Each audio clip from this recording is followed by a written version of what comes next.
Halo selamat pagi pemirsa, saya Chandra Dewi kembali hadir menjumpai Anda tentunya dalam Cerdas 5 Menit. Pagi ini kita membahas seputar keluar dari jeratan hutang. Di studio Metro Manulife saya telah ditemani oleh Bapak Norman Tetelepta, Head of Business Development dari Manulife Indonesia. Selamat pagi Pak Norman. Selamat pagi.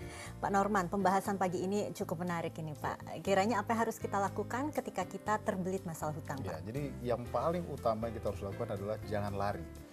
Jadi hadapi hutang tersebut. Bagaimana caranya?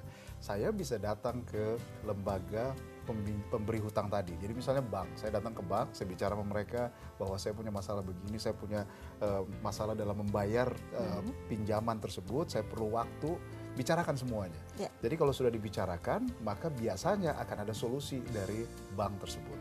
Ya itu yang pertama. Terus yang kedua, kalau sudah seperti itu harus disiplin diri. Karena yang paling sering terjadi adalah penggunaan kartu kredit atau penggunaan kredit itu untuk yang bersifat konsumtif. Jadi saya beli sesuatu yang sebenarnya nggak perlu, tapi karena saya suka, saya beli. Jadi rumus 40-30-30 itu harusnya menjadi rule of thumb-nya. Ya, jadi kalau misalnya saya punya biaya hidup saya harus tutupi dengan 40% dari gaji saya atau pendapatan saya.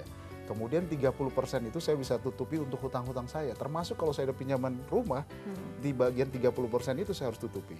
Kemudian 30% sisanya adalah biasanya untuk investasi, untuk dana yang darurat, dan lain-lain. Apakah mungkin Pak kita menutupi hutang kita dengan hutang yang lain? Itu bisa tidak? Bisa sebetulnya sebenarnya ya? bisa, apapun bisa. Tapi cara itu kurang tepat. Ya, kalau kecuali saya misalnya dapatkan begini, saya punya hutang dengan bunga yang cukup tinggi. Kemudian saya dapat soft loan dari tempat yang lain dengan bunga yang cukup rendah. Maka bisa saja saya akan tutupi hutang yang dengan bunga lebih tinggi tadi dengan pinjaman yang saya dapat dengan bunga yang lebih rendah. Itu boleh dilakukan. Tapi coba hindari saya gali lubang tutup lubang. Dan jangan lupa kalau udah ada seperti itu, bicara dengan keluarga, bicara dengan istri, dan kalaupun misalnya kita memang harus mengambil pinjaman baru, maka jangan lupa untuk siapkan proteksinya. Karena asuransi itu sangat juga penting kita miliki. Jangan sampai nanti kita meninggalkan beban hutang kepada keluarga kita atau anak kita. Oke, nah Pak Norman, jika kita memiliki beberapa hutang, kiranya untuk kita paling tidak untuk proses awal ini Pak, step pertama, hutang mana dulu sebaiknya yang kita pilih untuk kita lunasi? Oke, jadi prinsip yang paling utama adalah lihat mana pinjaman atau hutang dengan bunga yang paling besar. Jadi sama seperti kalau orang kecelakaan, dokter pasti akan menganalisa mana bagian yang terjadi pendarahan paling besar. Maka dokter akan segera obati itu.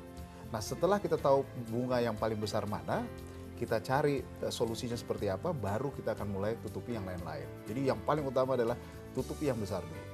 Cara tutupinya yang tadi saya katakan, bisa juga kita dapat soft loan, bisa juga pinjam sama mertua, contoh, atau cari cara untuk menutupi tadi. Atau bicara langsung dengan bank yang memberikan pinjaman tadi. Itu ada solusi. Oke, ini jika terpaksa memang harus berhutang Pak, kiranya hal-hal apa saja yang harus kita perhatikan tentunya untuk sebagai pertimbangan menentukan sumber utang kita? Ya, jadi kalau kita memang terpaksa harus berhutang, jangan lupa lihat hutang-hutang kita itu yang jangan dipakai untuk hal yang konsumtif. Jadi cari yang produktif. Jadi kalau saya mau berhutang apa?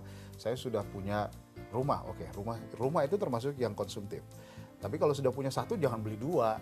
Nah, cari kira-kira pinjaman yang bisa saya gunakan untuk menjadi bagian untuk bisa menutupi pinjaman saya. Jadi contohnya saya pakai beli mobil.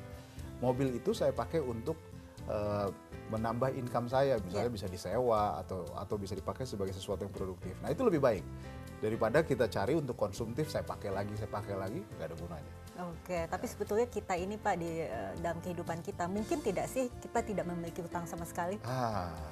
Kalau bisa itu jauh lebih baik tidak memiliki hutang. Tapi kalau dalam situasi ekonomi saat ini, dunia dengan persaingan yang begitu cepat, hutang tidak masalah. Tapi yang penting adalah kita bisa manage hutang itu dengan baik. Nah, itu dia poinnya. Baiklah, terima kasih Pak Norman atas informasinya dan kehadirannya ya Pak ya. Dan pemirsa, demikianlah Cerdas 5 Menit, Cerdas Finansial untuk episode kali ini. Saya Chandra Dewi, terima kasih dan sampai jumpa.